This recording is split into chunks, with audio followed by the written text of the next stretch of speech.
Hello and welcome to episode 7 of Jobber's Court. I am Rasquatch, King of Jobber's Court. Like always, I am joined by my two compadres, Cedric, the wise old owl of wrestling, or wow, and we have the Hulkster, Hulkamania, the Incredible Hulk, the man of 1,004 nicknames. How are you today? Fabulous today, and since I'm doing so well in Jobber's Court, I've decided to promote myself to the Duke of Hulkchester. The what? What was that? The Duke of what? I am now the Duke of Hulkchester. Hulkchester? Well, you know Duke also means poop, right? So I think we'll stick with that. So you're the poop of Hulkchester. That works for me. All right. Before we get into it today, I just want to we're going to have a few topics for you today. We're going to be having our reactions and thoughts about WWE and their announcement of a cruiserweight tournament that's going to be taking place on the network over the summertime. We're also going to talk today about reintroducing the light heavyweight or cruiserweight title to the WWE and some possible effects and maybe some opinions and things that we might do if we were in the company. And then finally, we're going to have our fantasy tag team booking, which is going to be the American Wolves versus the British Bulldogs. You see what we did there. All right. Before that, though, we have an extremely special guest. Cedric was able to get us an independent talent. Why don't you go ahead and tell us who we're going to be interviewing today? Alrighty. Okay, boys and girls, it's the wise old owl of wrestling coming to you guys. And buckle up, because right now we have on our Jobber's Court a special guest. Some of you guys might know him by Terror Khan. Others might know him by Cassidy Kane. But today he comes to us as part of one half of the tag team composed by himself and his brother, the tag team known as DVE, or Detroit versus Everybody. I want you guys to give a warm welcome to Cassidy Kieth. How's it going, Cassidy? Yeah, man, everything's awesome. Thanks for having me. Well, first of all, before we start, I want to say thank you, because I know King Rasquatch, he put the post out on the Jobber's Court Facebook page asking if anybody was interested, and you were one of the first ones to respond. And that's always cool with us. Like I tell everybody, this is the platform for you guys. This show is made by us, but it's made for you guys. And I just want to say thank you and welcome. Absolutely. I'm glad to be here. Alrighty. As we usually do, even among ourselves on episode 1 and our previous guests, we always like to start with I think the main question that everybody wants to know, which is, what was that first moment that you can remember in your childhood that you said, you know what, I'm a fan of wrestling? When is that first moment? It could be a match, it could be a specific wrestler, an event. What was that? What in your memory, childhood memory? What started you as a wrestling fan? Yeah, it's crazy because my first wrestling memory is actually my first memory in life. I can't remember anything before that. It was The Undertaker cutting a promo. I was about 3 years old. And I remember cowering under my table, and my dad's like, "You better come out here and watch this, because this guy's amazing." Hell yeah. Undertaker. Absolutely. Absolutely. I really like the way you put that. That's your first memory, but before that, there's nothing. That's just pretty cool. So Undertaker was at 3 years old, was that moment that started you at wrestling. So at what moment do you transition and said, you know what, I don't just want to be a fan. This is something that I want to pursue as a career. Do you recall what moment that was? Well, everybody, plays around with their buddies in high school and things like that. But I think that wrestling has always kind of been there for me. Everybody can relate to those times where you're walking around and you're doing things that wrestlers do. Say for instance, you're in a grocery store and you're just walking down the aisle and you're touching the stuff. You're thinking that they're fans, right? Or you're walking down what is it called, the wheelchair ramp, man, and you're thinking it's the Titantron, stuff like that. And I'm just like everybody else. I've always been like that. And I went and I did the high school and collegiate wrestling, and it just kind of spiral from there. Nice. I think I think a few times I did the whole walking down the aisle in the supermarket. I might have dropped a few cans and actually I got a smackdown from my mom, so I Yeah. really got into the wrestling because of her. She's like, "You want to? Dropping Like, the you want to Steve start Weisers. wrestling?" Yeah. She's like, "You want to start wrestling? Here's a smackdown for you."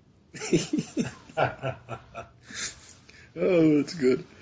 I guess for me, the one quick question I have, and then I'm going to throw it back to Cedric, is just what would you describe your personal in-ring style, and what makes you different versus some of the other independent talent out there? I think that my style, as far as who I am and who Cassidy Keith is I hit hard and I move fast, and I can guarantee you can only count on one hand how many guys my size will move as quickly as I can and as fluently as I can, and who can just go. Because, everybody knows when it comes to the super heavyweights, you got your Mark Henrys, who everybody compares me to. You got your Rybacks and everything like that. You just think of this really slow, drawn out match, and it's like, all right, let's get it over with.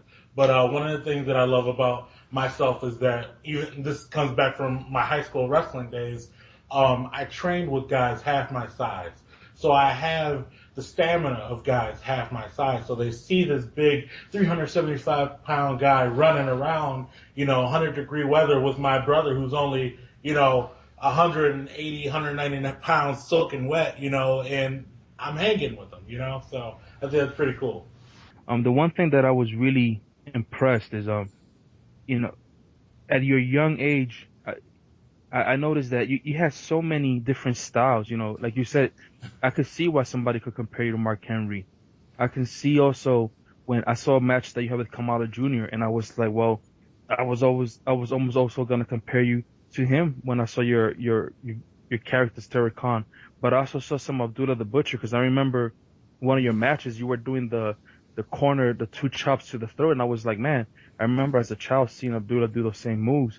But at the same time, when I compare you to them, I like you are more agile as well. You were throwing some moves, you carry yourself much more fluid than some of them did. They based everything on those power moves, but there's not that fluidity, like you said, to be able to continue to keep up with the smaller, much more quicker wrestler, if you may. So, Right. Thank you. I appreciate that. it was some good stuff. I really liked it, and I also liked the interaction with the crowd, and interaction with your opponent, and as you mentioned, and this is hoping in a few weeks or so we can also have your brother. I also like the interaction, the going from a singles wrestler to a tag team wrestler. We've talked about this before on previous episodes, but it was really nice. Yeah. One of the things that I feel that is the most important thing about myself and about wrestling in general is the interaction with the fans, the interaction with everyone. You have to remember, at the end of the day, it's a performance. So from the second you walk out into the second you walk into the back, you are that person. And I hate to see when people, and I'm not knocking anybody, because if that's what you do, that's fine. If you want to go out and do awesome moves, that's fine. But at the same time, it's the experience that they remember, as a fan. We all have to remember we were fans, So, what I like to do, no matter who I am, Cassidy Kane, Cassidy Kieth, Terry Khan, what have you, I want people to say, when they're at the end of that show and they're going home, they're going to say, wow, that match was awesome. These guys did all these moves and that was sweet. But that one guy, I remember that one guy. And that's what I want. That's what I want, Mm-hmm. It seems like you, as well as some of our previous guest indie wrestlers, I'm liking what I'm hearing, which is you guys remember that you were once fans first, so you kind of have decided I'm gonna give the best that I can in the ring, Oh man, I'm regardless of how still a long. fan. Oh, that's great. Oh yeah. But it's good to know. It's good to know you guys are putting your moves reflect your love for the business and the respect towards the fans. So that's something that I personally can respect. Absolutely. Yeah. So fan interaction is it's always a fun thing. I know one of my first independent shows that I had been able to go to here in the St. Louis area, I was sitting right in the front, and one of the talents, I was just watching the matches while I was sort of trying to cheer this guy because I liked the way he looked. Apparently he didn't like that because I wasn't supposed to cheer him, and so I got a finger like directly in my face. You shut the hell up, and oh man, like I sat back in the chair, and I'm a big guy, but I still sat back in the chair and went, wow, that was awesome. Like just to have connected, made eye contact with this guy, and then the whole rest of the match being like, yeah, I'll shut up now. That was awesome. So, absolutely. Absolutely. It's that kind of interaction that I really enjoy. And you get that a lot more at indie shows, obviously, because there's just not as many people. But yeah, stuff like that's cool. I get a kick out of it when they do that. All right, Cedric, what do we got? All right. I got quite a lot, but I want to pass it on to the Incredible Hulk, see what questions he has for Cassidy Kieth today. All right, Cassidy, this is Hulkamania here. And again, just want to welcome you to Jobber's Court, and thank you for joining us. Thank you. One thing we talked about earlier already is that you do have a lot of hustle behind that muscle, and you got some get up and go. Watching quite a few of your matches this week on YouTube and wherever else I can find them. And I got to say, I love that splash you do in the corner, man. You go at it. You hit them hard. I love it. One of the cool things I really like about your style as well is that you have a couple different characters or a couple different gimmicks, personas, whatever you want to call it. But each one is very, very different. You have the Terror Khan, it reminds me a lot of that Kamala type guy, and he's just a big monster. And you kind of have that almost like goofy, dumbfound kind of personality in the ring, where you go and you pin the guy and he's face down, and the referee's like, you got to spin him over, and then you spin him over again, and he's still on his stomach. You're like, oh wow, classic Kamala. Oh yeah, it was great. And then one of your other matches as Detroit versus Everybody versus Meat and Taters, I think was the other team. Yeah. Where you're knocking the guy around, and then you end up doing like a little arm worm with the guy, and he's like, what the hell is going on? And there's just so many different sides of you, and it's super entertaining. And you can be that big monster guy heel, and you can also be the lovable babyface. I love that. So my question for you is, how do you flip the switch? Does that come from training, or does that come from just standing in the mirror and having fun with yourself? Well, so right. Absolutely, right? Yeah. Well, one of the things that I attribute my in-ring characters to is the arts. And I went, in high school, I did plays and musicals, I sang, and I performed in front of all of these people before I even got in the ring. So once I got in the ring, it was just another performance for me. So, of course, this performance is a lot more physically demanding. But, it became this thing where the day of the show, no matter who I am, and, I no longer do the Terracon or Cassidy Kane. Cassidy Kieth is just squarely who I do now with DVE. But, whether I was Khan or especially Khan, because Khan is all gimmick. It's 100% gimmick. There's, no way around that. You have to put yourself in that mindset that when I get, from the second I get out of the car, it's no longer Joe or whomever I was, it's just, I have to be this person. And one of the things about Khan that I love is actually Khan the character was given to me as a rib by one of the guys in Detroit. They didn't want me to work, so they're like, let's run him away. And actually I kind of took it and ran with it, and ended up being one of the more successful characters in the Midwest for the time I was doing that.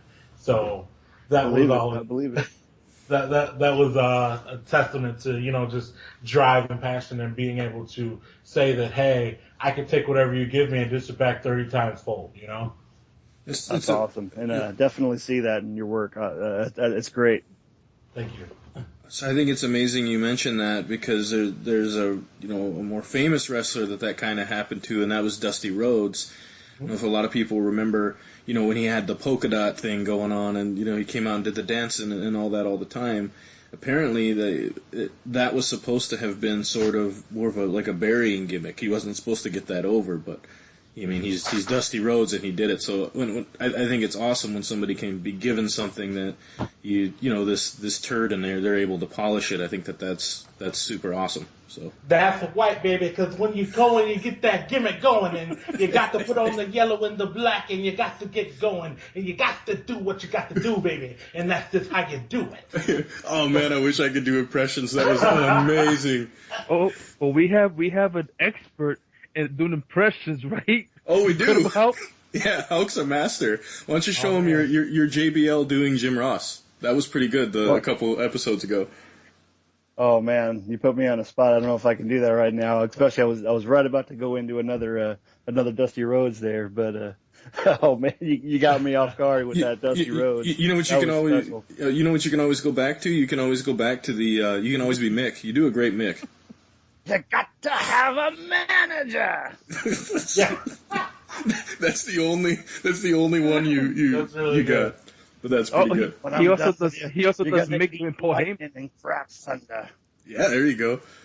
That's I'm right around the corner from Philly right now, so that's hilarious. Yeah, man. Like I do a few impressions, that's something that, especially the boys, just in the back, just playing around and having fun, man. Like I feel like one of my newest ones that I absolutely think is hilarious is I think I do a really good Kevin Owens, and he's one of my favorite guys because just going back to that that heavyweight guy that can move, like Owens is one of my inspirations, and just like he's so cold and callous. So like, all right, here we go. So when I talk to you guys and I'm gonna do what I do, you have to understand that I'm the best. So when I do it, I am. Are you laughing? Don't laugh when I'm talking. All right. So I am going to be the best, and it's what I'm going to do. No, that's awesome because I know you even got a little bit of that Canadian in there. That you're carrying in your own, so that's good. Yeah, growing up in Detroit, about a half hour away from Canada. So, well, I was a South Dakota boy, so I carry my O's a little bit too. But yeah, that was pretty outstanding. Very good. Thanks, man. I'm gonna do you one better. That wasn't just outstanding. That was outstanding. Outstanding. Get out of here, pushing your gimmick all day. I'll take it. 5 points to Gryffindor. Good job. There we go. I can't help it, man. You're setting me up for it. All right, Duke. Which again means poop. But all right, so Cedric, you got to keep us on track. We're getting off course. Yeah. You're the wise one, the old wise one that keeps us in line. So you do your thing. I forget things at times. I was like, for a moment, I was like, where am I? But I got a few questions. They're pretty much gonna be more tied into like the emotional side, not just the character but the wrestling. What does it mean to you, the DVE? Like, obviously to take being from Detroit and taking the initials the Detroit versus Everybody. What does that really mean for you, and the reason that you took that name for the tag team? Man, and yeah, you did hit the emotional nail on the head there. It's a really special thing to be able to say that you represent a city full of hard workers and people who don't give up. And to do that with my younger brother, who is actually my younger brother, is even better. Like we were both trained at the same, well, not the same time. I got trained a couple years before him, but I didn't really go anywhere. We were trained by our uncles, the Cold brothers, Brian and Chuck Holding. They were trained by Scott D'Amore, a few other guys in Canada, obviously. Mm-hmm. And when I was Khan, I was actually mentored by Sabu. Awesome. Yeah, so that was a fun time. And that's when you see a lot of those matches. Like when I started delving into like the more hardcore matches, that's about that time.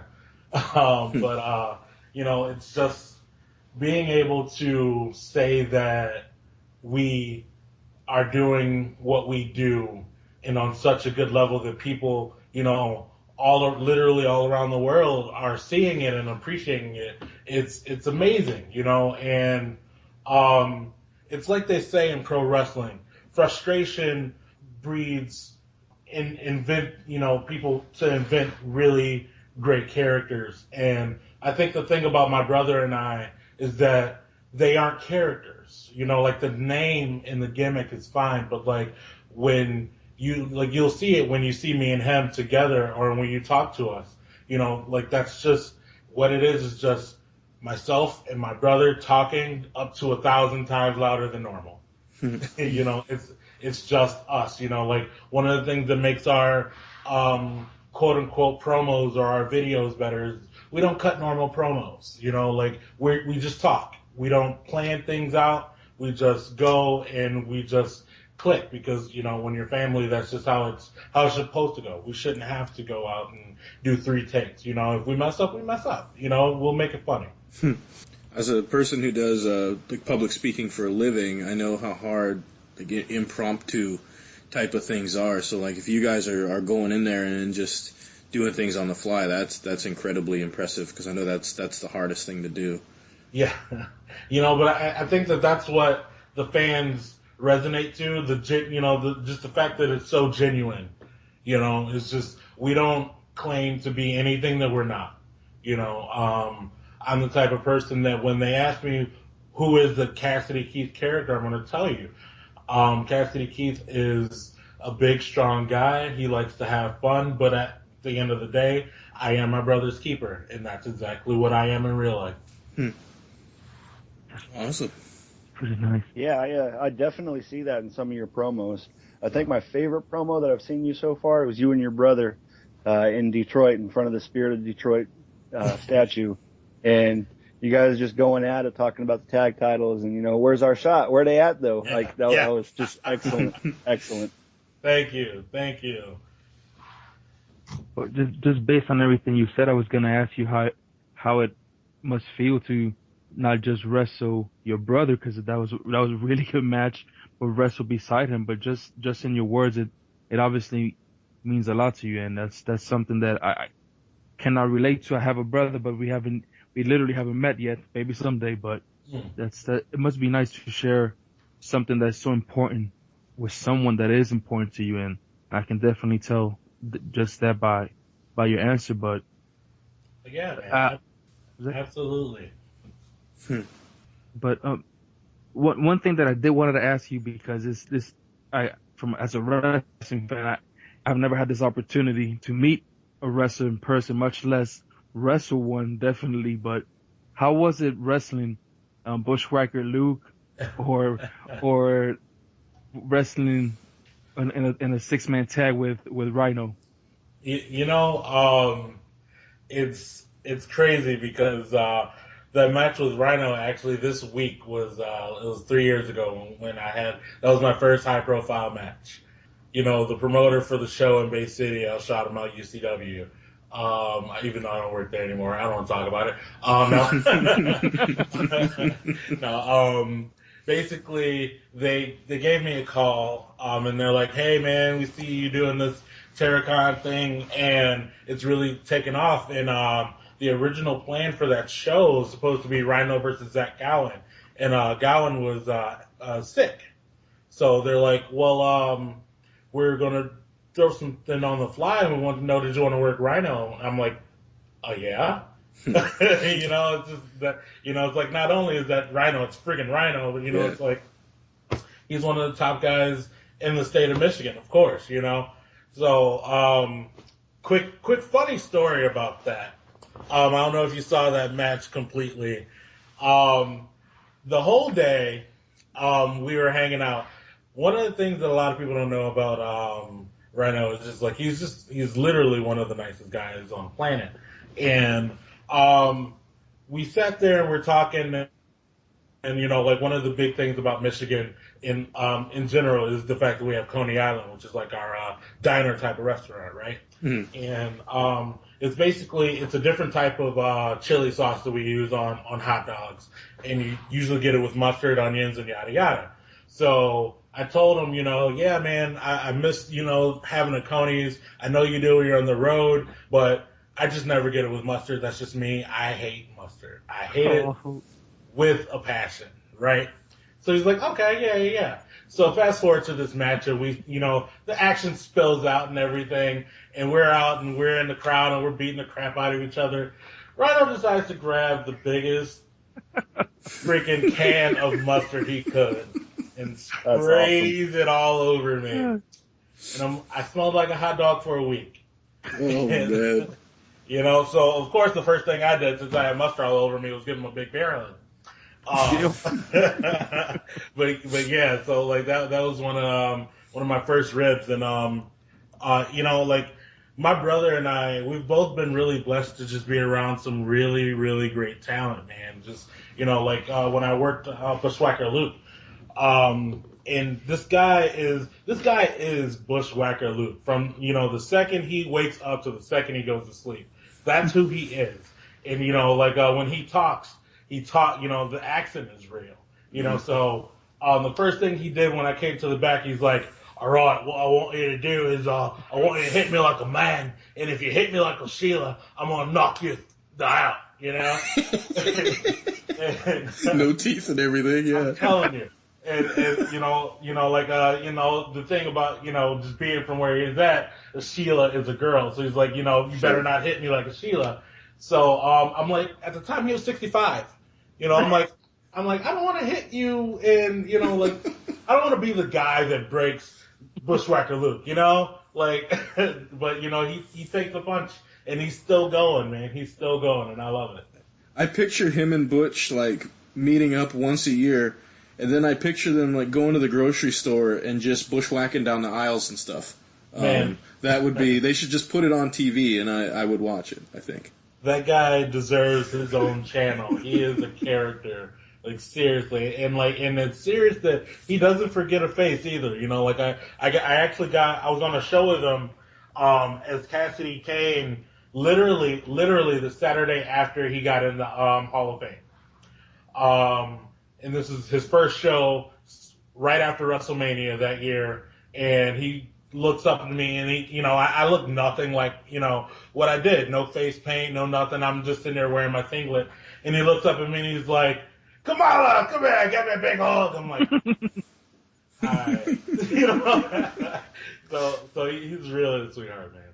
Yeah, man, I love wrestling stories. Seriously, we could do a whole show about just telling wrestling stories. That would be amazing. What else you got there, Owl? I guess not last but not least, it seems like you've been to many promotions. How far have you traveled, and when it comes to the different shows that you've gone to, the different regions? Man, I have gone just last year with DVE. We've hit 14 states last year.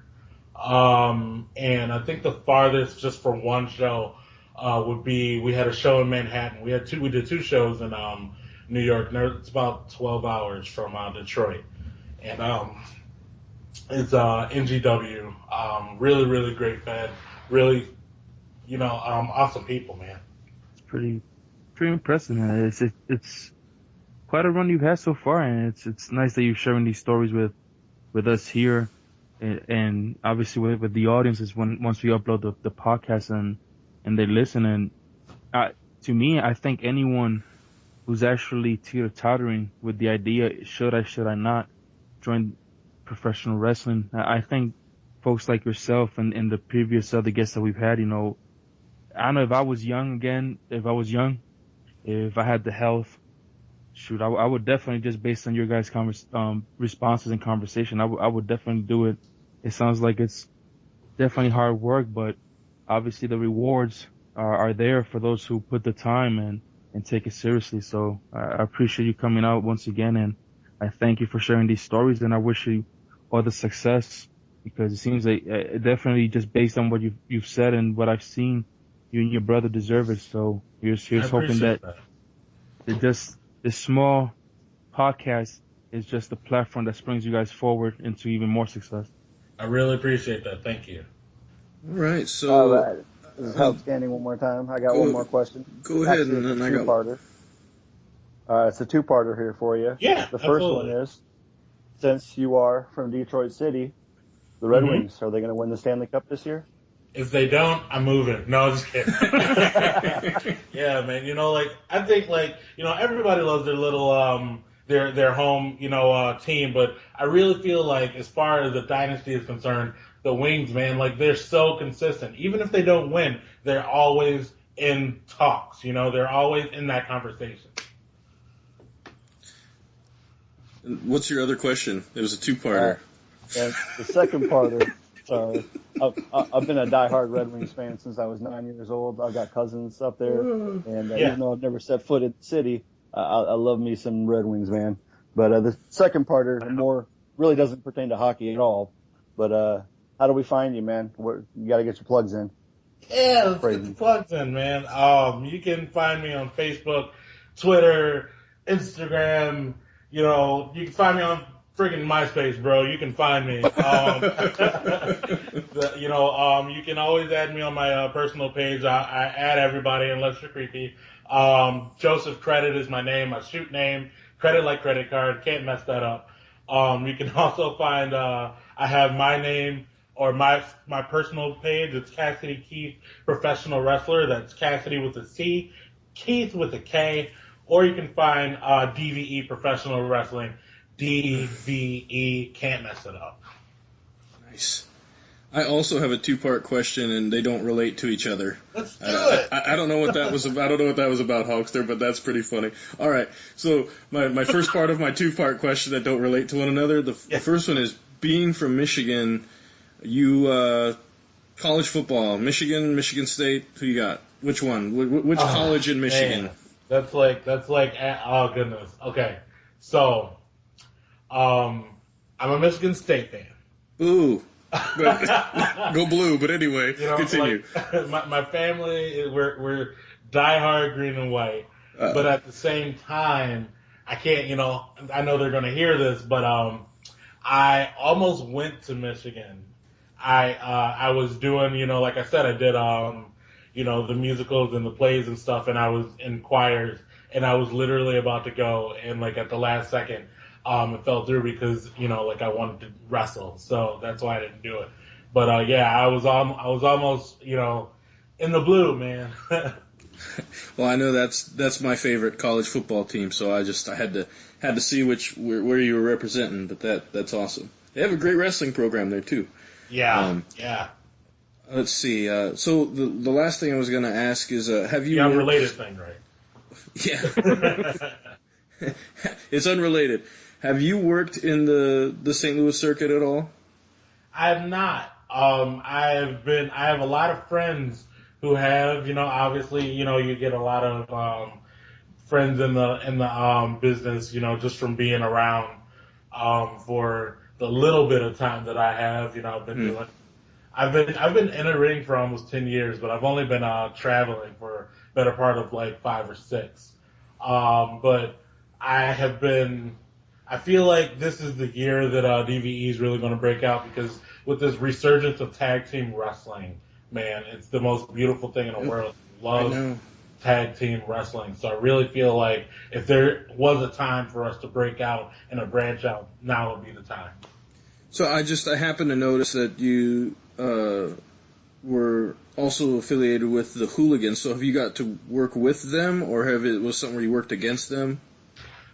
We haven't. You know, that's the beauty. That's the beauty and the beast of the situation of being in tag wrestling, because it's not what you do, it's who you know. And a lot of those guys, they've been ducking us, man. No, I'm just kidding. But where they at, though?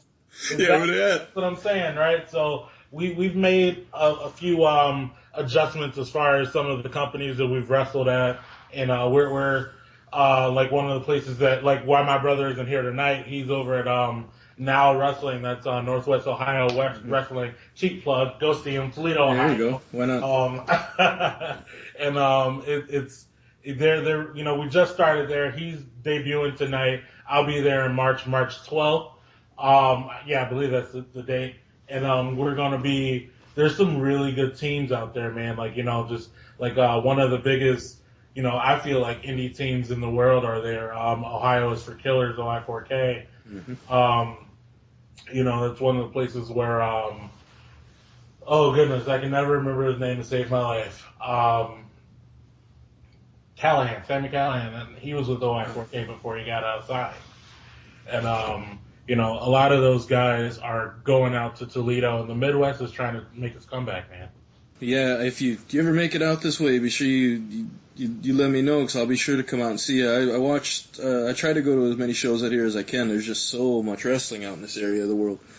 Yeah, man, absolutely. And if you guys ever want to come out in my area, man, just hit me up.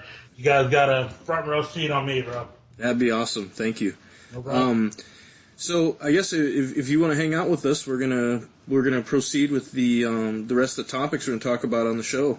Yeah, man, I don't have a life. Let's do it.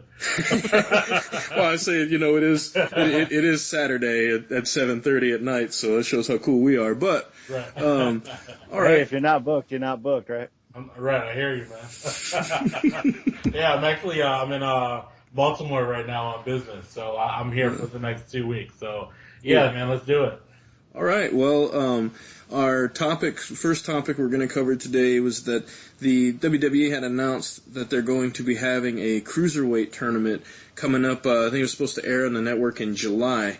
As our guest, Cassidy, do you have any thoughts on our memories of cruiserweight wrestling, and then specifically, kind of what would you want to see if you were watching if say you're going to watch this product? What is it that you'd be looking for out of these cruiserweights? Man, the first thing I'm looking for as far as the cruiserweight division or cruiserweight tournament is concerned is I'm looking for that what's been missing in WWE as far as the cruiserweights are concerned.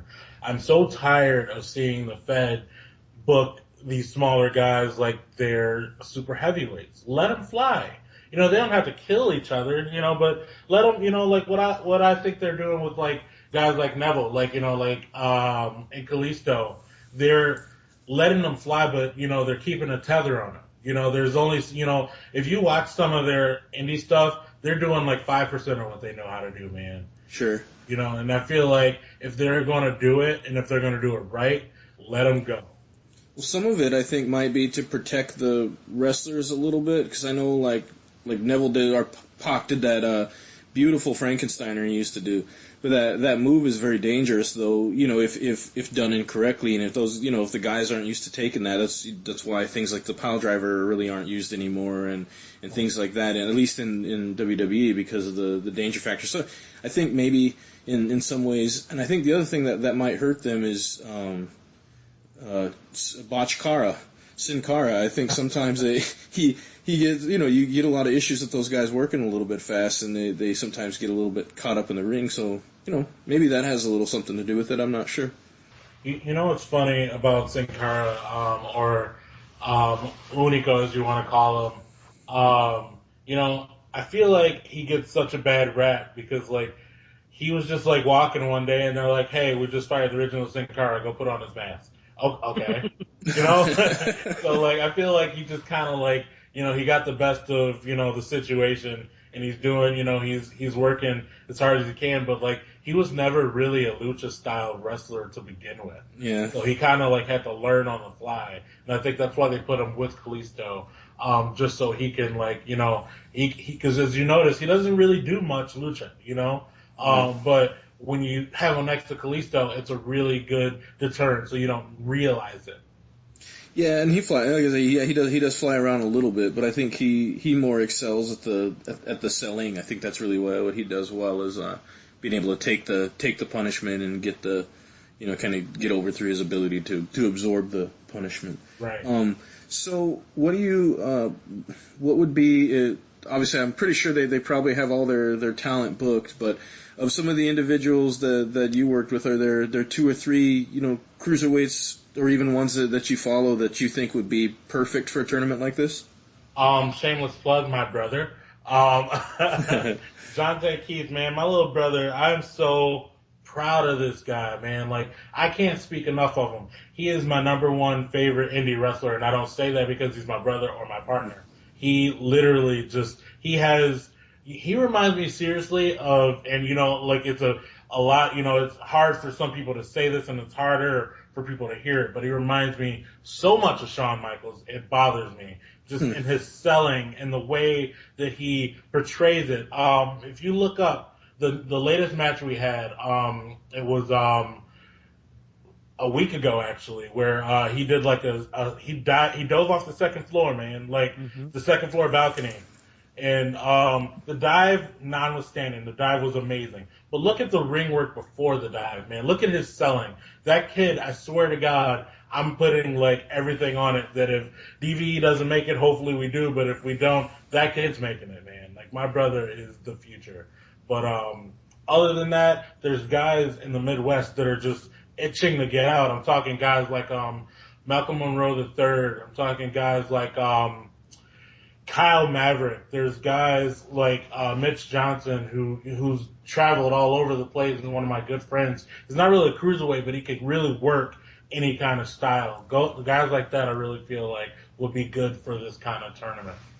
I'm really hoping that they go away from just having the high flyers and those type of styles, because I don't want to see a full tournament full of just guys flying everywhere. I want to see the smaller technical guys too. Right. But all right, Cedric, what are your thoughts on this? What are your thoughts on this light heavyweight tournament? I know we almost discussed it a couple weeks ago, and now we have an opportunity to finally talk about it. So your thoughts? I think somebody's spying on me in this house, because I was writing down the list of topics for the next few weeks, and all of a sudden Triple H is like, "Yeah, we want to do this global cruiserweight tournament." I'm like, gotta look at my 4-year-old. Maybe she's selling me out. Yeah, they got you bugged. Yeah, probably. Anyway, but the one thing that I was as I was reading his comments, Triple H's comments on this global cruiserweight series, as he calls it. The one thing that stood out for me is that he mentioned 205 and below. I know for cruiserweights, usually it was 215 or 220 if it was a light heavyweight, but not sure if that will make a big difference and who will be showing up, a 15-pound difference. But I agree with what Triple H said, and I also agree with what Cassidy says. I like the way he put it. Pretty much was, it's time to bring new things in. He claims that Mr. McMahon also was in agreement that this is something that also came, through his ideas. But it's Triple H also says that he agrees with it because, from a fan standpoint, he wants to bring new stuff for the fans. And my opinion on the whole working fast. I agree with Cassidy. Some of the guys that have come, smaller guys, the cruiserweights or lightweights, however you want to call them, like Neville, like Kalisto, and a few others. I agree with the slowing down a little bit to avoid anybody getting hurt, but at the same time, I'm not a big fan of watering them too much down.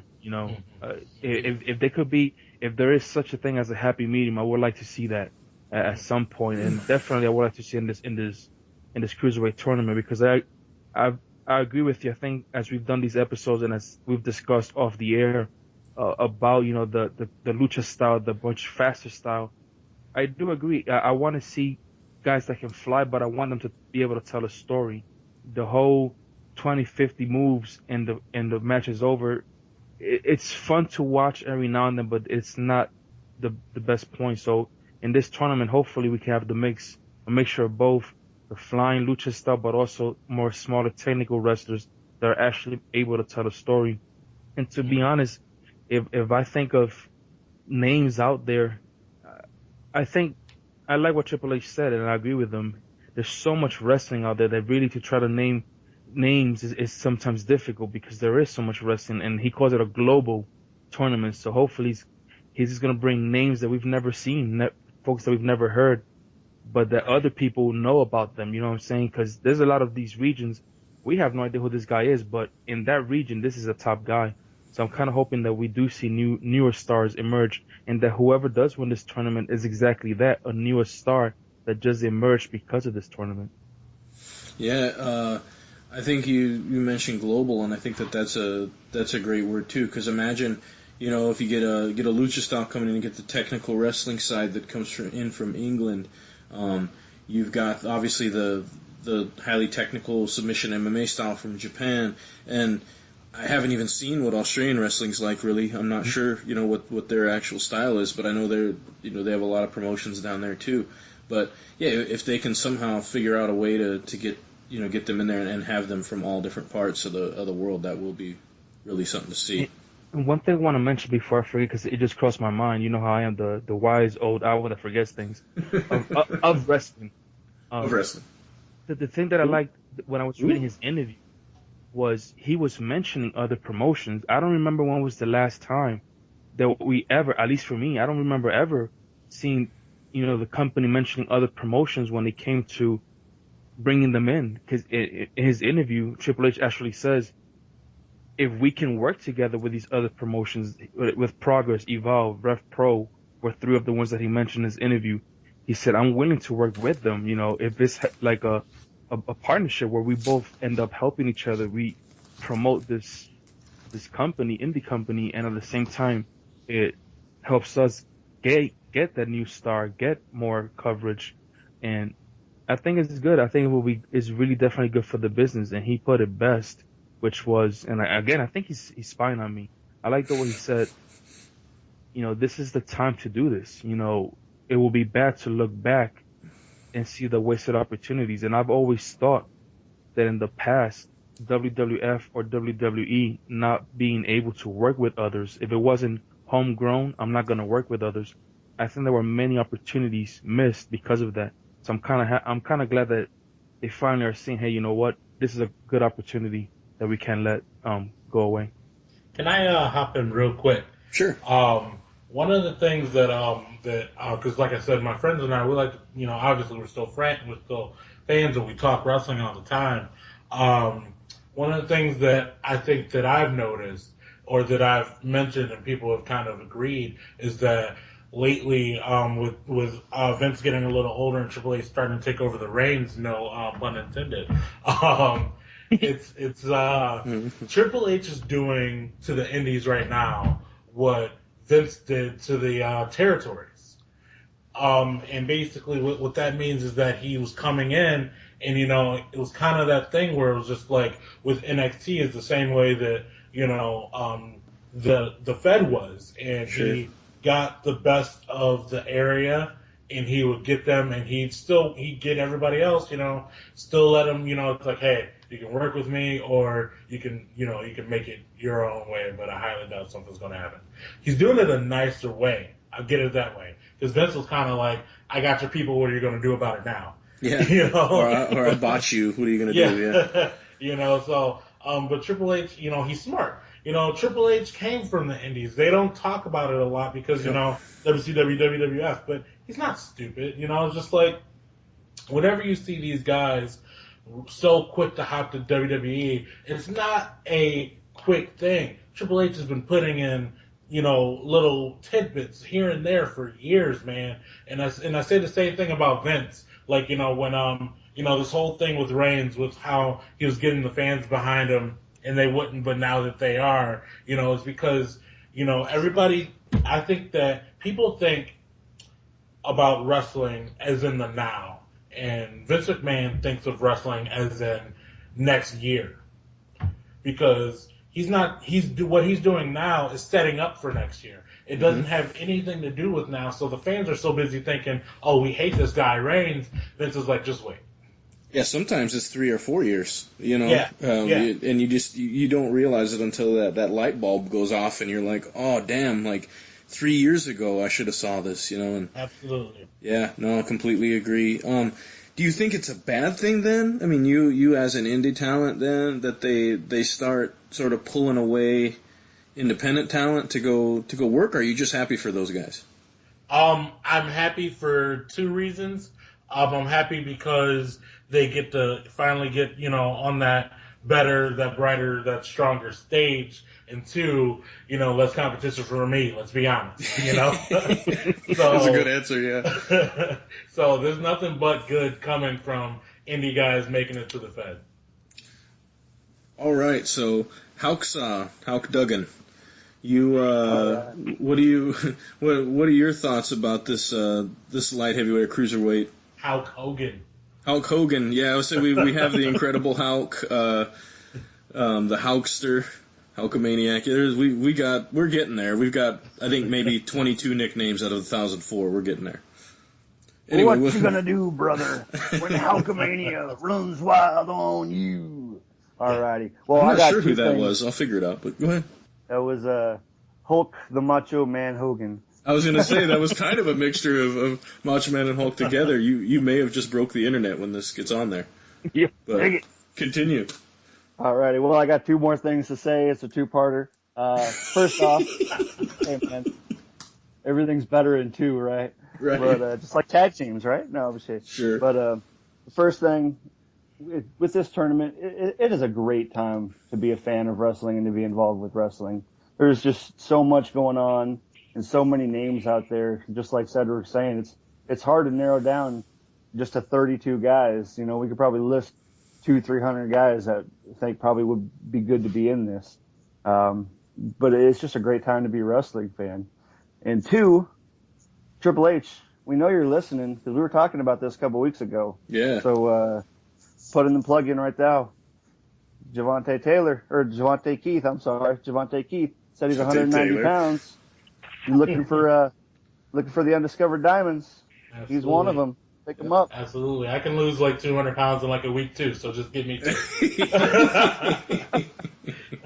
You just be a tag team under yourself, right? Let's do it. Sounds great. Javante Taylor, he's just mixing names, Hogan, Macho Man, everybody. Yeah. It's pretty crazy that with the whole tag team thing going on, with the whole cruiserweight thing going on, man. It's just, just real quick, just to think about it, the New Day aren't working anybody at the pay-per-view Sunday, are they? No. Nothing announced yet. Yeah. I'm wondering if one of the Usos got injured, because they haven't been on TV either. I don't think they really have a good thing for them right now. Like, there's not really a face team for them to work right now, so I think maybe they're just going to give them a little bit of time. They've just been having them do the skits and stuff maybe till Mania. Yeah, and that's so unfortunate because there's 7 or 8 teams in NXT just ready. Oh man, if they could have brought Enzo and Big Cass up, would have been to work with New Day would be amazing. But anyway, all right. Yeah. Speaking of which, just last week they did do a dark match on SmackDown before they went live. Yeah, they did. And I'm just saying, are we going to maybe see a surprise kickoff show interruption? Maybe. That will be awesome. It's the perfect time. You got the New Day, the best talkers in the Fed right now. Edge and Christian, the best talkers in the Fed from 10 years ago, and you got Enzo and Cass, the best talkers in NXT. Why not? Yeah, make it happen. Okay. I should be booking this. You should. Yeah, sounds great. I wish they would have something else that's a little bit new. But we've talked about that about the Usos before. Not that they're bad. We've just seen that match so many times now. Absolutely, they were all in the match at WrestleMania last year. Yeah. What do you guys think? Sorry, I'm just taking over here. That's okay. Go ahead. I feel like, what do you guys see for the Intercontinental title as far as WrestleMania is concerned? Like, you mean as far as who we think's going to hold it, or who's going to be in the match, or what do you mean? Like the match in general. Like, what do you see? And I'll tell you what I'm thinking. Okay. I'll start, I guess. Obviously, Kevin Owens is going to keep the title. Oh yeah. To WrestleMania. Who wrestles him? Yes. Boy, it really wouldn't shock me to see a Sami Zayn really soon.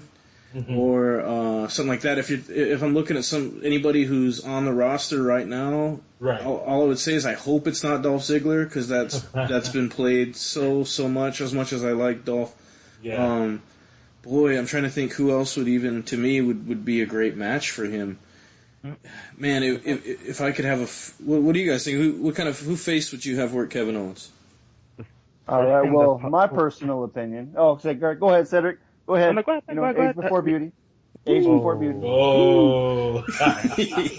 All right. He's got you beat both times. But right. Anyway, go ahead. All right, Hulk Stratus. Anyway, I think if anything, possibly AJ Styles, and they could bring it back to the whole Kevin Owens being the one that threw him out of the Royal Rumble the way he did. I can see them playing this the Jericho AJ series up to Fastlane and possibly starting something slowly plugging in. Because I agree with you, Wrath Squash, when you talk about Sami Zayn. But right now it seems like Sami Zayn is also very involved for the NXT Championship. So depending how that plays out, but if it's somebody in the roster currently, I would think that some way after Fastlane they'll start plugging in, or at least starting the storyline to work its way between AJ and Kevin Owens. What about you, Hulk? What'd you say? All right. Well, I'm actually on board with you, and I'm kind of sad I let you go first. But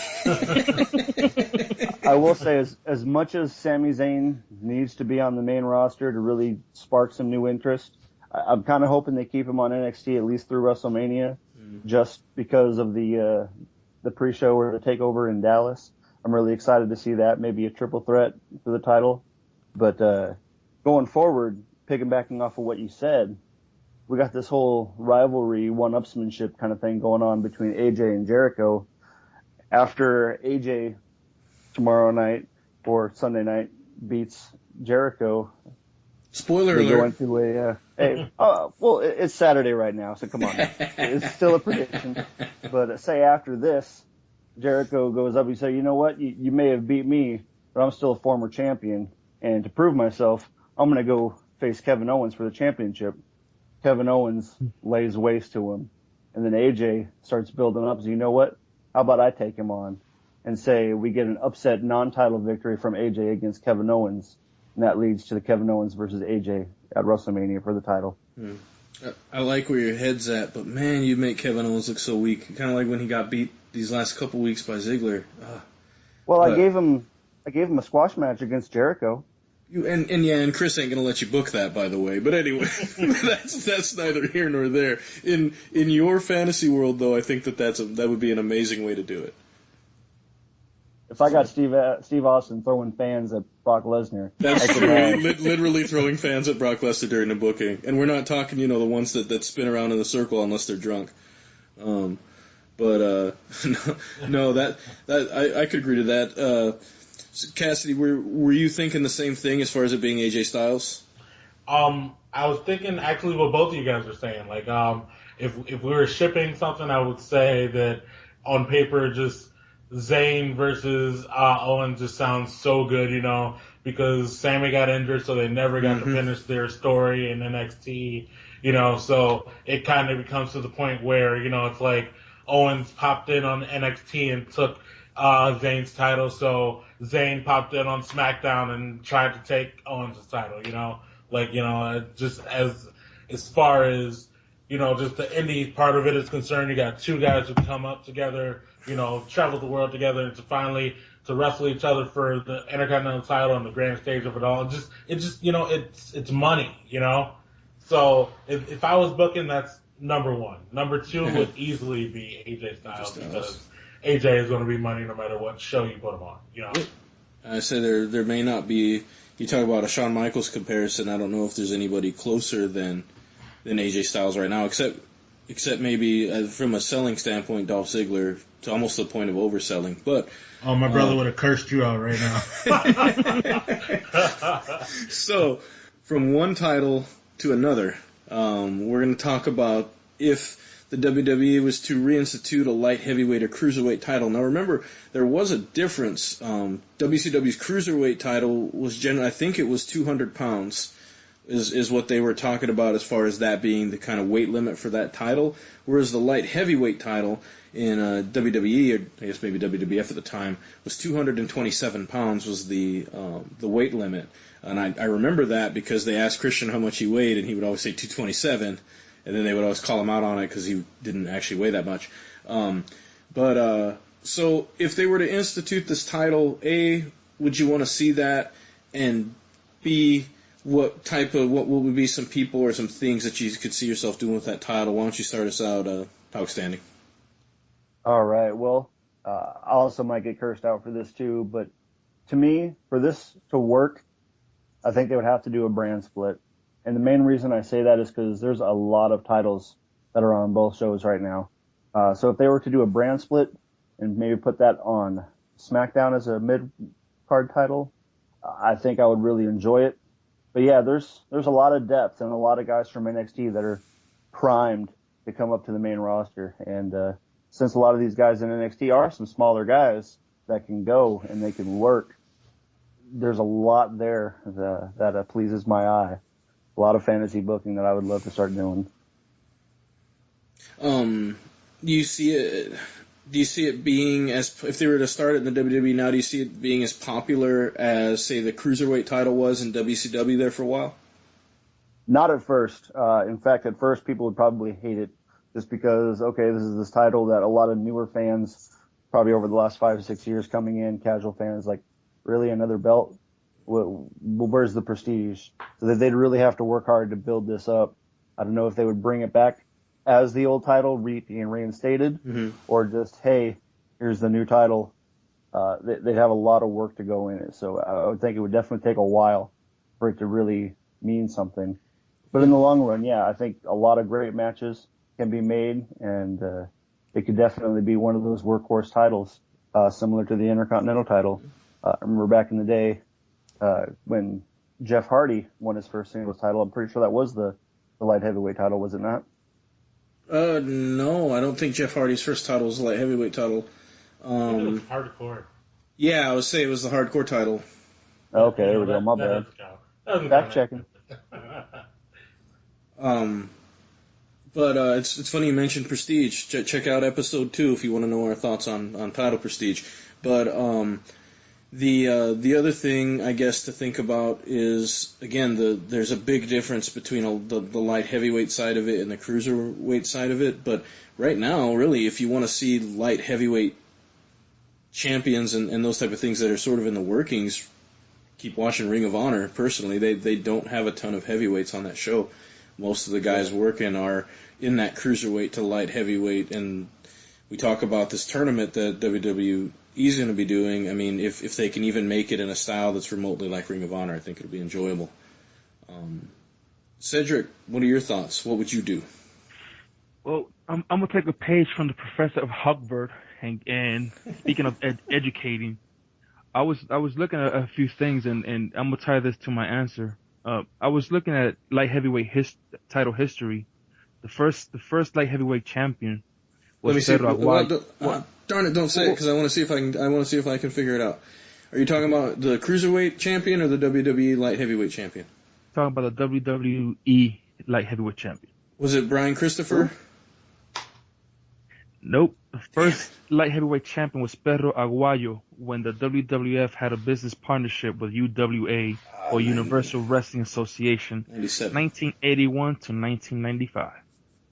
And then afterwards, when that company went down, the business went with NJPW, and that's when we had Jushin Thunder Liger as the first one. But here's my thoughts on it, and I like that Outstanding brought up this the comment about prestige and it being difficult. I'm starting to educate the more casual fans. We in previous podcasts we discussed how NJPW reminds the fans, okay, what number this champion happens to be, how many title defenses he's had, and they're really good, especially the commentators. I remember Mauro Ranallo was commentating on HDNet, NJPW, he would definitely throw out some names that I have no idea who they were or how to pronounce them. So I would just look them up, and it was just part of the history.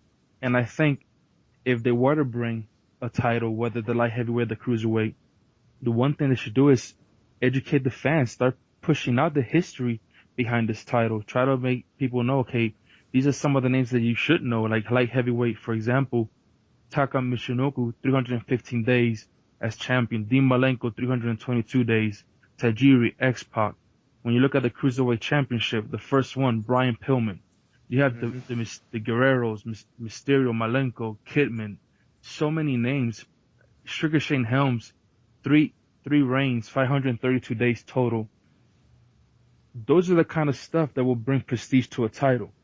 If you put it on the first person you think, and a day later or two, they lose the title just to win it 10 days later again, that's not really going to help a new title get that kind of prestige, in my opinion. And the brand split, yes, I know this is a future topic that we have, we thought about discussing in future episodes, but I kind of agree with Hawk, Hawk Standing. That might be one avenue to take, where if you do a split, that champion might just represent that brand, because a lot of the guys in NXT are smaller, more athletic type wrestlers than not so much a bigger build. But then at the same time, would you want to just keep that kind of build only in one brand? Wouldn't you want to be able to split them between both brands? So that will be something that obviously someone higher up leadership from the company will have to decide how they would want to do that. But definitely, I wouldn't mind seeing the champion, because it's good to see one champion that dominates for so long in the heavyweight division. And I never did mind it. I know some people do.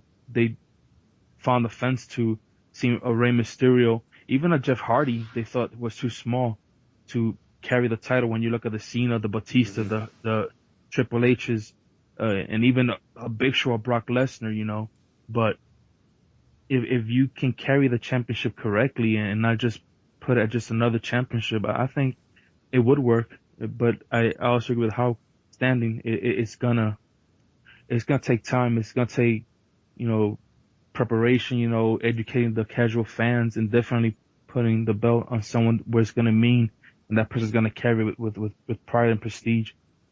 Yeah, I think that's obviously true. They need to dig deep and go back in the history of these champions, and if they're going to start this and actually crown a champion, they should really do a segment that's just a history of, light heavyweights in their company. Cassie, what are your thoughts about this, if they were going to reinstitute the title, and what types of things you think they should do with it? Well, I feel like they should. What I was thinking was, instead of just a brand split, how about putting them almost do you guys play the video games at all? Giving them their own brackets as far as a title contention. And I feel like if you're going for one title, you shouldn't be allowed to go for another one. Just how the games are. So Sure. It's if you're in a tag division, you shouldn't be going for, the world title. If you're in the world title division, you shouldn't be going for the cruiserweight. And I don't feel like, obviously the cruiserweight has a weight limit, but I don't feel like the heavyweight title needs a weight division. I just feel like if you feel like if you're small, that's fine. And if you feel like you should be in the world title contention, that's fine. But I also don't want to see you going in a number one contenders match for the cruiserweight title. So I feel like that way it'll make it a little bit more special. Yeah, I think there has to be a clear separation of what you're talking about with the talent. And I know exactly what you're talking about. I think the other thing, maybe we've mentioned it before, but power rankings in all the different, for all the different titles would help. I mean, they already do it on the video games, so I don't understand why they don't do it in real life and, have this kayfabe, power listing for all of the different titles. It would help fans kind of just hop on there. And if we see Kevin Owens and Dolph Ziggler going at it for the Intercontinental title, wouldn't it be nice to know if Owens is champion and Ziggler's the number 6 guy, then your announcers could put over that the number 6 guy is trying to challenge for the championship? Or cutting a promo, Kevin Owens could be like, why the hell am I wrestling this guy? He's the 6th best give me number 2, whoever number 2 is, So I think they might be missing an opportunity to do more things with that. And then also, like you said, you can't have the people trying to do multiple things, because then you just see too much of them. It's kind of like what's happening just in general with Raw and SmackDown nowadays is I got to see Dean Ambrose and Roman Reigns on Monday, then I got to see the main event again on Thursday. I love the guys, but I do get oversaturated when it's the same faces I'm seeing on both shows every week. Right. So, yeah, that's outstanding. That's a really good point. Yeah, right there with you. As far as confusion with title divisions and everything, as much as I loved the feud between Kevin Owens and Dean Ambrose, having Dean Ambrose as the Intercontinental Champion going into a number 1 contenders match tomorrow night, it was just really, really awkward. Now, I'm kind of glad that they dropped the title from him, and now Kevin Owens is a champ, Intercontinental champ, but it also kind of weakens Dean Ambrose a little bit going into the next match. Like, well, he just lost the title. Why is he competing for the next title up? Well, I think it would have had he not cut such a good promo afterward. And the promo afterward talking about how, most people be upset, most people sad, but like, this is an opportunity for me now, and I see this as an opportunity to get better. And the promo that he cut after losing the title, I thought it completely made me forget the fact he just lost. And it got me excited. I think where they're booking him weaker is the fact that Brock Lesnar beats the holy hell out of him all the time. Even though he gets back up, Lesnar still beats him up. I've seen Dean get basically zero offense by himself against Lesnar, except for the low blow that he was able to get on him. That's what I think makes him look weak, but that might be a topic for another day. Yeah, and I'm right there with you. I definitely agree with that post promo. I'm right there with you. Just throwing out an example. Yeah, no, I got you. So, we're going to take this last bit of time. In case you didn't know, Cassie, what we've been doing is a tag team tournament. We're trying to compare old school tag teams versus new school tag teams, and then we're going to move them on into a tournament to try to decide who the best tag team is. So we've covered some tag teams in previous weeks, but this week we're going to have the Dogs versus the Wolves. We've got the British Bulldogs, Davey Boy Smith and Dynamite Kid, versus the American Wolves, and I think that this should be an exceptional matchup, and this one might be a little closer maybe than I originally thought after being able to sit down and do some film study of both of these teams. But Cedric, why don't you talk to us about the British Bulldogs and who they were and kind of what you thought of them as a tag team? Well, the British Bulldogs, Davey Boy Smith and the Dynamite Kid. To tell you the truth, as I was studying some film for today's episode, I kind of have forgotten how amazing these guys look together in the ring. Not just the chemistry portion, but just the physique that these two gentlemen had. Mm-hmm. We always remember Davey Boy Smith as being the powerhouse, especially when he started doing his post tag team, single matches. You could always remember the running power slam, but just seeing Dynamite Kid, I have forgotten the physique this guy had and how strong he was built as well. And these are just two gentlemen that when they came to WWF as the British Bulldogs, it was just the speed and the physique of Dynamite Kid mixed with the power of Davey Boy Smith.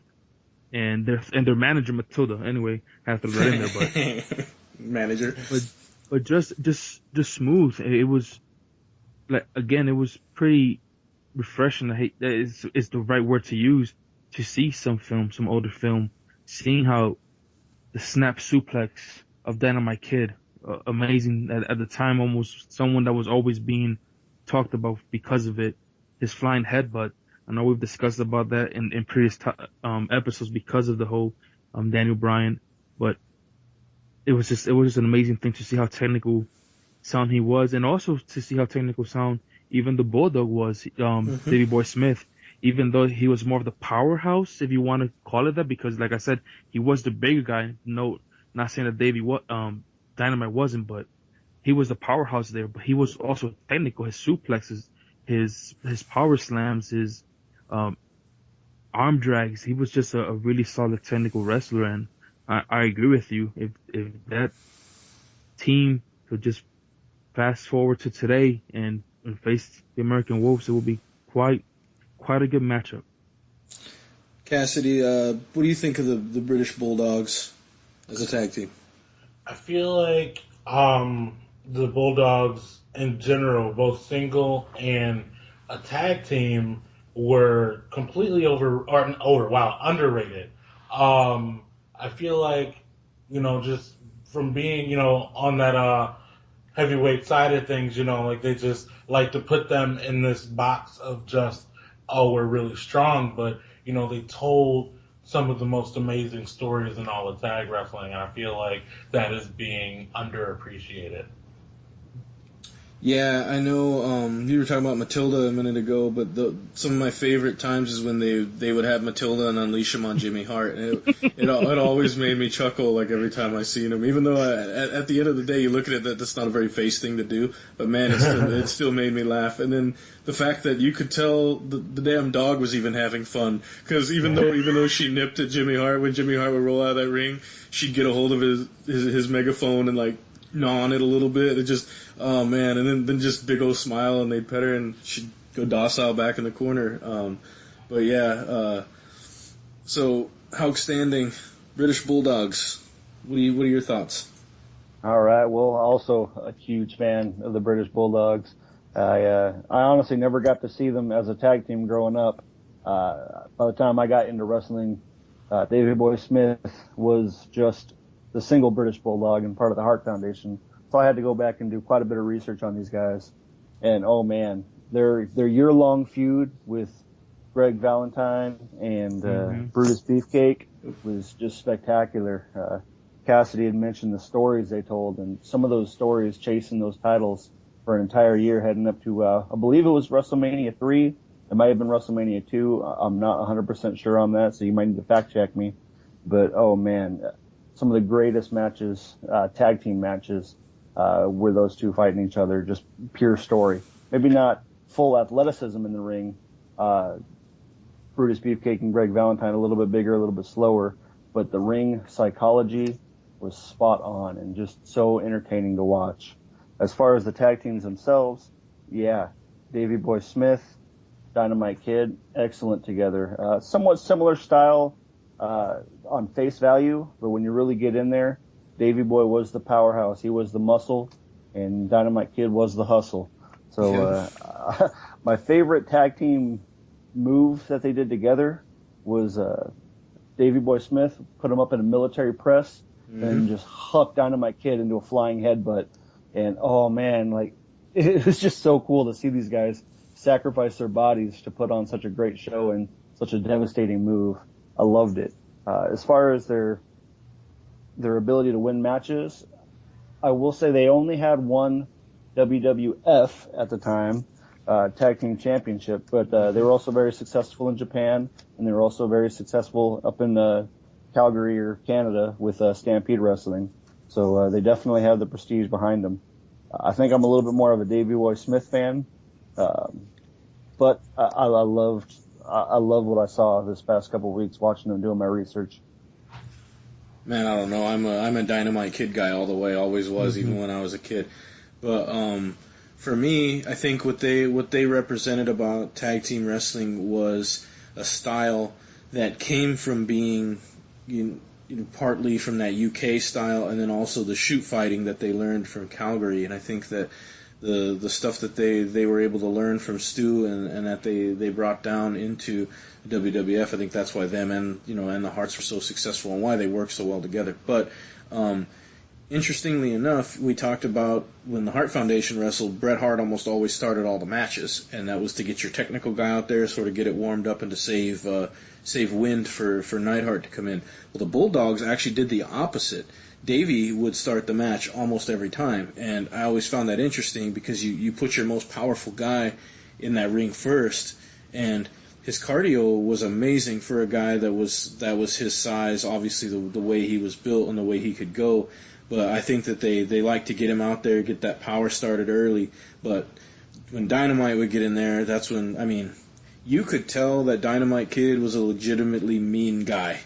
Like, inside the ring, outside the ring, that he would beat you up. And when you watch him wrestle, you could see that. I think if, in this particular instance, if we're talking kayfabe strength of this tag team, I think that the only weakness that the Bulldogs have is that they didn't have that killer instinct in the ring. They didn't have that willingness to do anything that they had to do to win, and they were pure white meat babyface all the time when they were in there wrestling together. So they didn't use the heel tactics. They didn't use any type of advantages over their opponent. They were just straight. In fact, Lord Alfred Hayes was calling one of their matches, and he actually discussed that. And I thought that was a very keen insight, because he talked about how if he was managing them, he would teach them some tactics to keep up with tag teams like Demolition that are so ultra aggressive and kind of push the limits. So I think that we'll have to see, and we'll see what you guys think of your comparison when we talk about the Wolves here in just a second. But obviously, go ahead. I had a quick comment. I'm sorry to interrupt you. It's funny that you mentioned the whole how kayfabe they were. The one match that I was watching today, I guess Dynamite Kid must have forgotten about that because he lost it.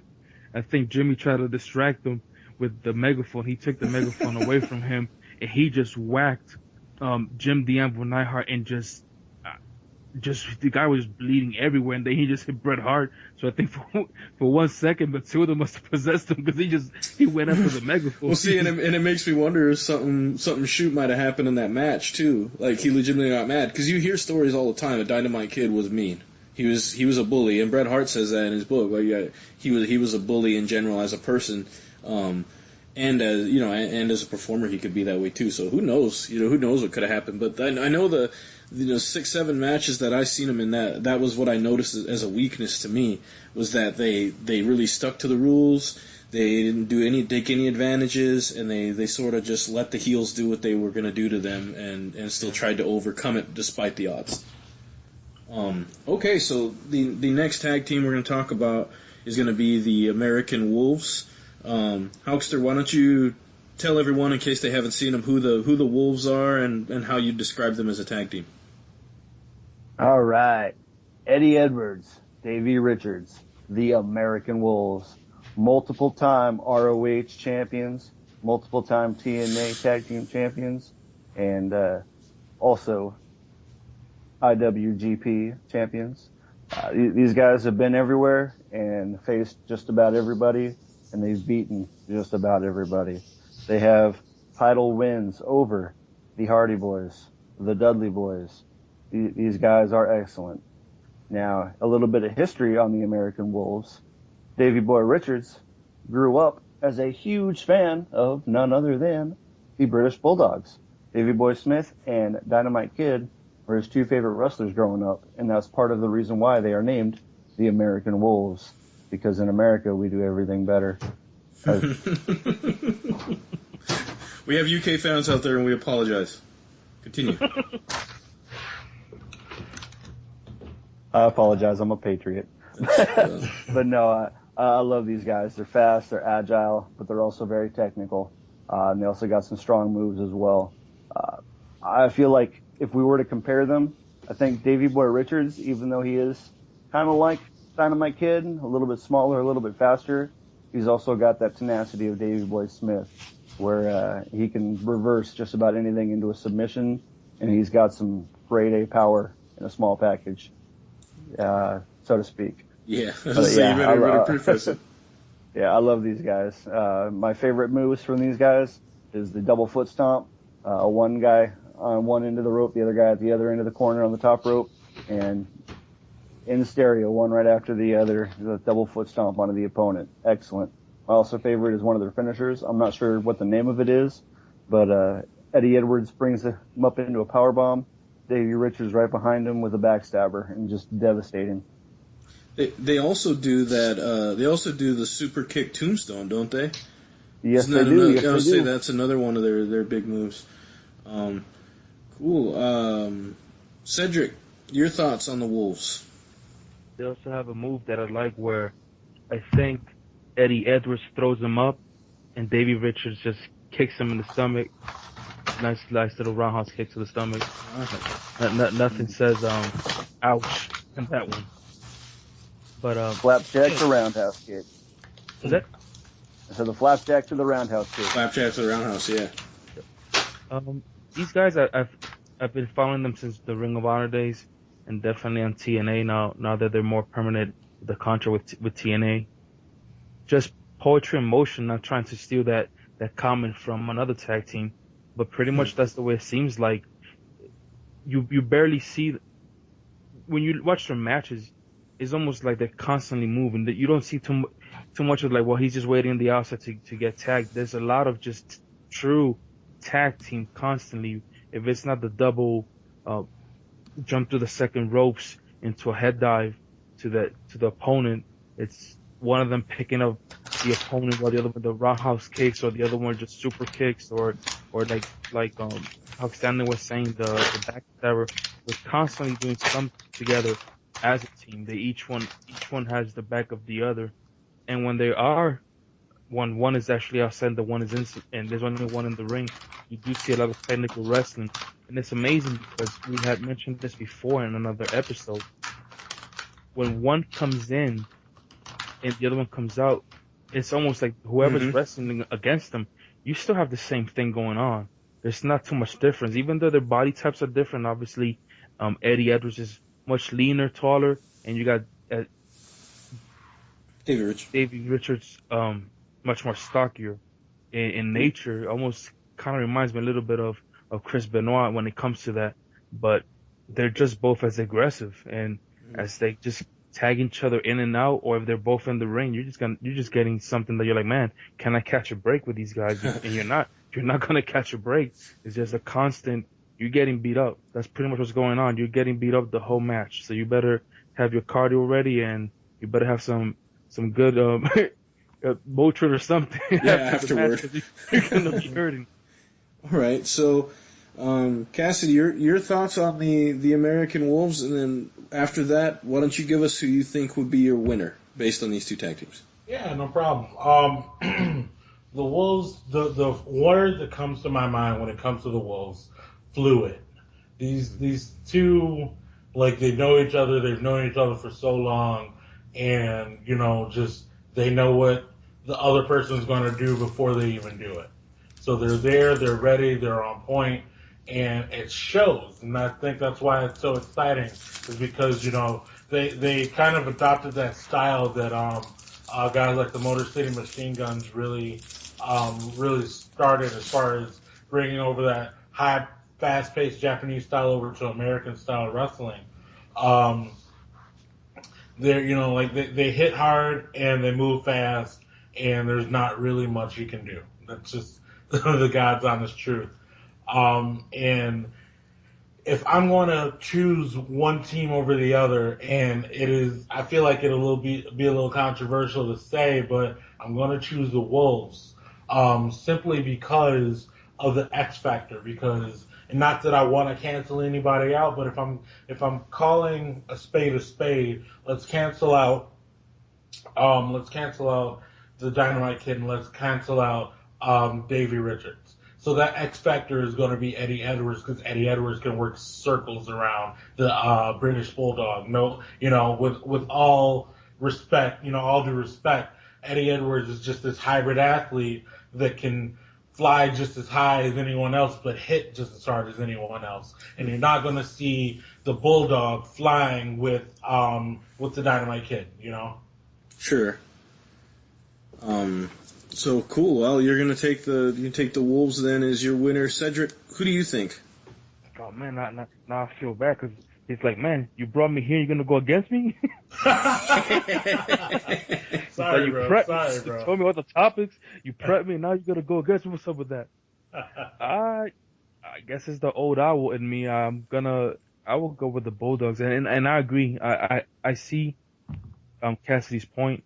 And from his perspective, I see it, but I just, for me, I just think that when it comes to the fluidity, the technical side of it, I know that either one that's in the ring, Dynamite Kid can go toe to toe with them. I think he might just be a little bit stronger, and like I saw in that one match, there is an aggressive side to him. So definitely it would be based, like you were saying earlier, Squatch, how kayfabe would they be in this match? Because obviously I think both teams have always been on kayfabes. I don't think either one has been heels. I think the Wolves worked heel a little bit in Japan. Okay, so then I would assume for this match then. Yeah, that's what I was assuming as well. They're working heel. Face, and then the Wolves would be heels, which would that would throw a big wrench even in my decision. I think it will be a close call, but if we base it on what normally is the norm with the Bulldogs, I hate to even go against my own self. Based on that, I think the Wolves will win it if they were the heels and they would just do anything to get that win. Unfortunately, I have seen matches where it seems that the Bulldogs just took what was coming their way. But if it was something like they faved in Bulldogs versus the now Wolves, which also play the faves, I think the power of the Bulldogs would probably dominate. But keeping it real, them playing heels faves, I too will scratch my first answer, the Bulldogs, and I think the American Wolves will probably win it because I think they will do whatever's needed to win. Wow, interesting. That's awesome. But it's only based on that. I had already written down the British Bulldogs. I think I got a tattoo in my calf because I was that convinced of the Bulldogs, but Cassidy changed my mind, and I got to change this tattoo. So it's on that. I will go with the Wolves. All right, Hulkster, your thoughts? All righty. Well, no argument here. The Bulldogs definitely have the power against the Wolves. They got the muscle, and they actually probably do have the cardio and the speed to keep up with them, at least for the beginning. But once this match spills on the outside, and believe you me, eventually this match is going to spill outside the ring, I'm going to have to channel my inner Native American and go with the spirit animals here. The Wolves are just that. They are wolves. They are hungry, they are tenacious, and they are hunters. Heel or face, they're going to do what they need to do to get the job done, and I got to go with the American Wolves. Man, I think you guys are nuts. Personally, I'm I guess maybe watching them in action this week, seeing the Wolves and the Bulldogs. The Wolves are obviously way more innovative in their offense, and obviously being a new school team, they can work a lot differently.